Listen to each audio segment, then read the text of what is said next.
Lust is an emotion. Sexual feeling for someone is completely a matter of your responsibility. Because it is an automaticity in you, however, you think it is something that happens to you. But it is a self-generated automaticity that you constantly trigger to make yourself feel better. Sexual love arises quite naturally in the intimacy we enjoy with the one to whom we are married. There is no other relationship quite like marriage. Thus, in one who is in love with God, surrendered, and always capable of love in human relations, sexuality is not a universal desire. It is a functional enjoyment and extension of happiness that arises only in the intimacy permitted with one's spouse. It is not random. Such a person is not involved exclusively with the sex function in any case. He or she exists fundamentally in ecstatic communion with God. The marriage relationship is a matter of love and the expression of love and nothing else. What other form of relationship is possible with your spouse, or with anyone else for that matter? If you are a devotee, you live as love communion. Whatever your sexual relationship turns out to be is simply the case for you, and so be it. Therefore, the first thing you must do is transcend lust. You need not renounce sex. If you can fulfill it in love as sexual communion, but it will never be sexual communion in your case if you remain a lustful personality, an essentially loveless and therefore unsurrendered, self-possessed personality. You cannot be lustful and enter into sacred communion. You cannot be lustful and be truly married. You cannot promise your constant attention and fidelity if you are a lustful person, because you cannot feel that such a commitment is yours to offer. You do not really believe that sexual attention is under your control. You think you are possessed by a demonic sexual force. In some sense, that is true, but it is your lustfulness. You are self-possessed. Your self-possession is your own concern. It cannot be relieved magically. Thus, the ultimate gesture of transcendence is necessarily yours. Grace attracts you to itself with great force. But if you are repelled, if you do not surrender, then you will take a great deal of time to become free. Therefore, you must fundamentally realize in your marriage relationship that lust must be transcended in the commitment to marriage itself. You cannot enter into the marriage relationship in order to fulfill lustful intentions. Lust inevitably destroys the union of marriage. You must emerge from the cave of self-possession, and you must be converted from lust. You have lived your sexuality in a random and self-possessed fashion all your life, so that what you feel as sexual desiring is essentially lustful. You may not think of it as lust.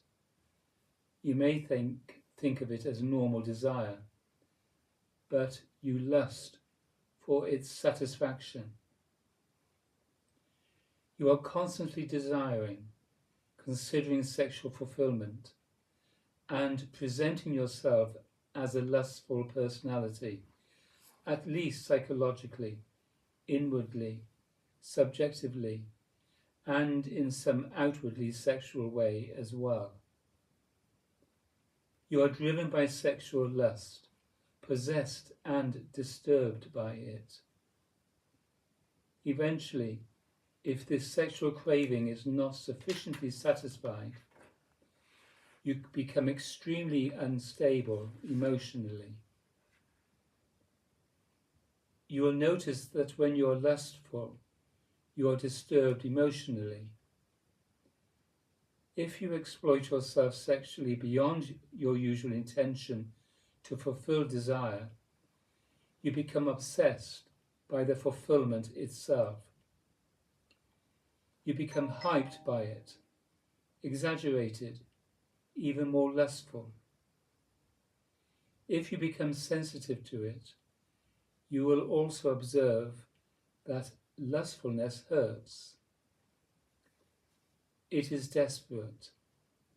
Lustfulness does not love, and it is never satisfied, and it is always betraying relationships. Thus, the problems that appear in your marriage are problems of lust, and lust is invariably accompanied by unlove or self-possession, the constant wondering if one is loved, the unwillingness to be loved, the constant feeling that one is betrayed or about to be betrayed. Instead of worrying about being betrayed, you must be more certain that you are not betraying your spouse.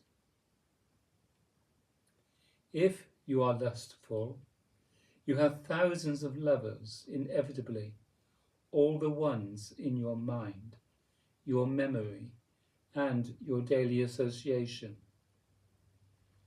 All the shapes that flash around in your unconscious mind, and all the driven need and the easy access to sexual titillation mutilate your relations and your intimacies and cause you to betray them. You constantly complain, for example, about your lack of sexual fulfillment. You do not necessarily say to your husband or wife, "I like to be sexually fulfilled," but you punish your spouse in all kinds of other ways, in thousands of daily episodes of emotional reactivity, endless betrayals and failures to serve and love simply. You mutilate your spouse out of sexual failure and frustration. You are dominated by sex rather than being the master of sex through love.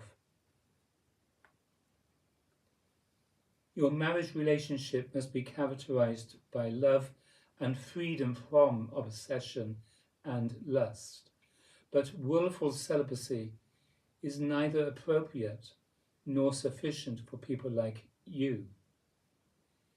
Something more than such a mechanical choice is required. You must realize a complete transformation of the sexual dimension of your life, so that it is utterly free of lust and practiced only as an expression of love in your intimate marital relationship. That is the complete and total end of the matter. That is how you must practice sexuality, and that is all it amounts to. Beyond sex, there is all the rest of the totality of existence, with which you must enter into heartfelt association. Lust, you see, is an emotion and an obsession. Therefore, it is like an emotional problem, a form of unlove, like any other kind of sin. Lust is an emotional drive that completely absorbs us when we are overcome by it and prevents the heart from radiating the emotion of love. Lust is a limit on the heart. Thus, you must be free of the emotion that is lust. Such freedom is possible only if you surrender to God. Live as love and serve your spouse in love, never permitting what is sexual to complicate or undermine the love relationship. In such a disposition, you can fulfill the sexual impulse in that relationship with the frequency and the quality or intensity that is natural to you in love rather than in lust. Then you can enter into a simple and true intimacy with one another. To be free of lust is not to be non-sexual. You must discover the difference. Sexual love is free. It is not binding, not obsessive like lust. Sexual love arises totally within the play of truly intimate relationship, and therefore it cannot arise casually. Devotee, you are right about the painfulness of lust, and it is so serious. It also feels violent, especially promiscuous lust. Darfri John says, lust is like nature, not like man, you see. In nature there is no humour at all. In nature everything is very serious. Lust has that same serious quality. Love in a sexual relationship or sex in a love relationship is not really serious. Anything serious is a depression of feeling and delight and humour. Devotee, it is interesting, Master, that in the Bhagavad Gita, Krishna says, lust may arise in the mind of the seer, but he is not disturbed by it. I have never really understood until now why lust could continue to arise in the sage.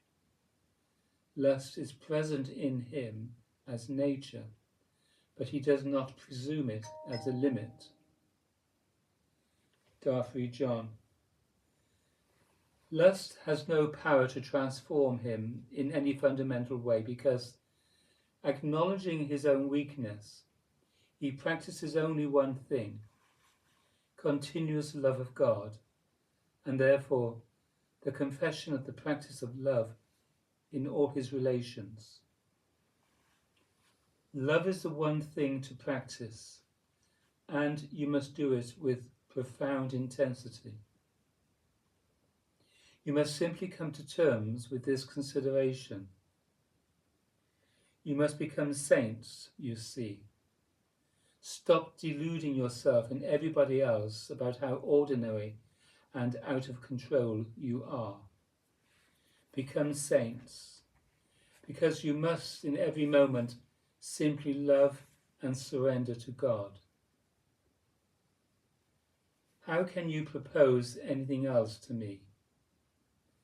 You must stop rejecting this higher idea of yourself because of your lust. Your lustfulness prevents you from becoming elegant. It makes you continue to be ordinary and mediocre, whereas you must at least become saints. However, if you cannot commit yourself from the heart to God, you will also not be able to relieve your marriage or your life or yourself or your spouse of lust and all the problems of lust. They will not disappear by any means other than this commitment. You cannot truly be married. You cannot promise or represent the possibility of fidelity unless you are a devotee, unless you are committed to the way of love. You must practice that way so profoundly in your feeling from moment to moment that it totally transforms your life. That is the great creative adventure. Do you imagine that you can surrender to God and feel lust at the same time?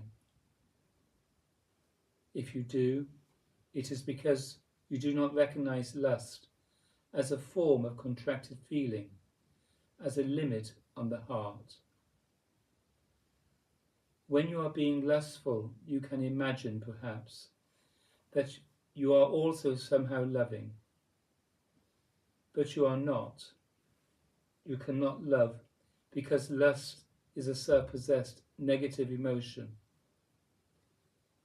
That is why it is universally declared to be a form of sin. Lust is not love. It is not radiance.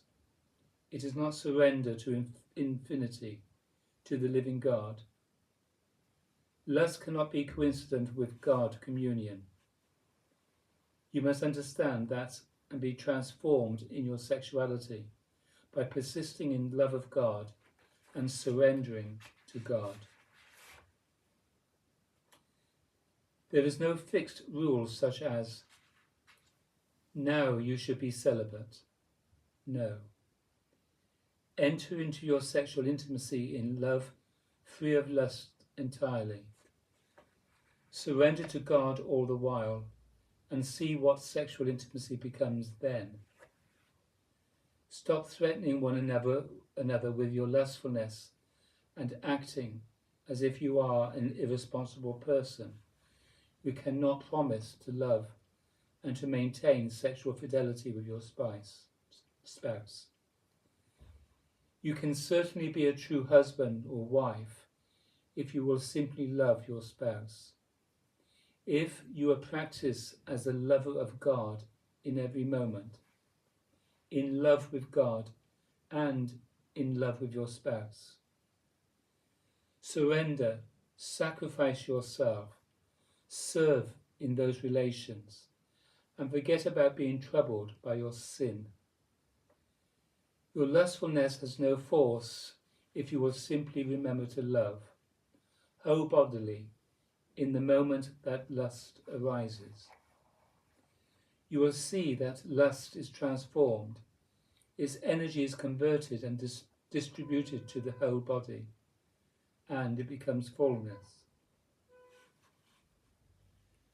Devotee, Master, it is remarkable how insatiable lust is. A person may have the sense that if he could play out his lust, it would disappear. But it is obvious that it does not.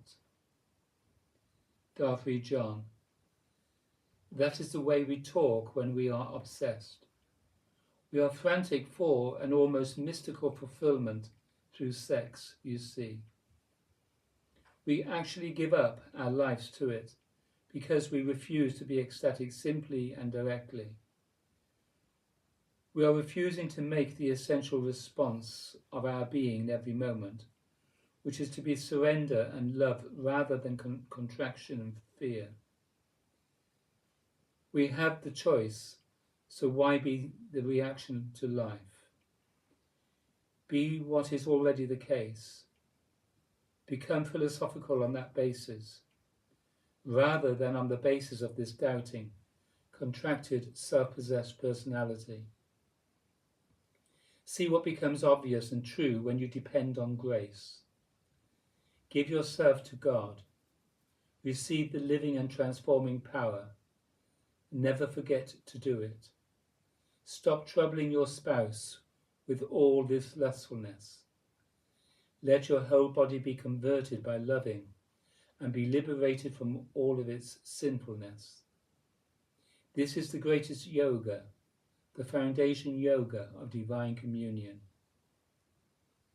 Communion with the universal current of life via the central nervous system, which is fundamental to our true existence, is obstructed by all of our automaticities. All the inward-directed and outward-directed qualities of the autonomic nervous system and all the levels of energy in the central nervous system are obstructed. The entire psychophysical circuitry is obstructed, out of balance, contracted. As long as this is so, we can never realize the purity and absolute bliss of our essential existence. Because we are expressed downward and outward in our earthly lives, we cannot experience the reverse cycle at a very high psychophysical level.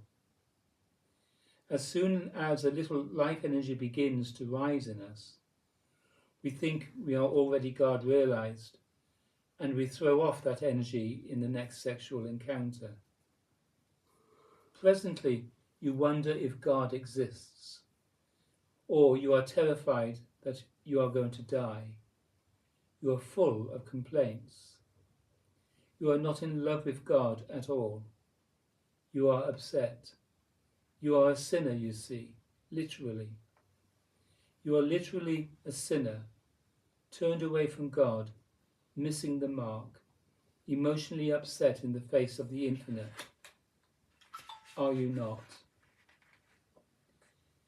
You do not know very much, and you are angry about many things, especially your own inevitable death. In your marriage, you must become free of lust and simply love one another and practice sexuality as sexual communion in the economy that truly serves your life. But fundamentally, you must live the ecstasy of love communion with the living God. You must practice it. You must be committed to it. And you must be an absolutely stable, absolutely trustworthy, absolutely loving person through that commitment. If you are a woman, you must absolutely be your husband's wife. No doubt about it. He should not have to spend one more day talking with you about your lust. If you are a man, you must be a husband absolutely, with no doubt whatsoever about it. You must not even secretly be involved in or even entertain the possibility of an erotic, lustful life. Who knows how often the genital embrace will occur if you can persist simply in love, and if you can allow sexuality to be transformed in whatever way it is transformed when you love. Maybe eventually you just stop having sex, or maybe not. There is no need to worry about the frequency of sex because there is no prescription for it. But if you simply persist in this divine love and sexual communion, perhaps the actual physical embrace falls away from your relationship. In any case, you must allow yourself to find out. Da, da, da.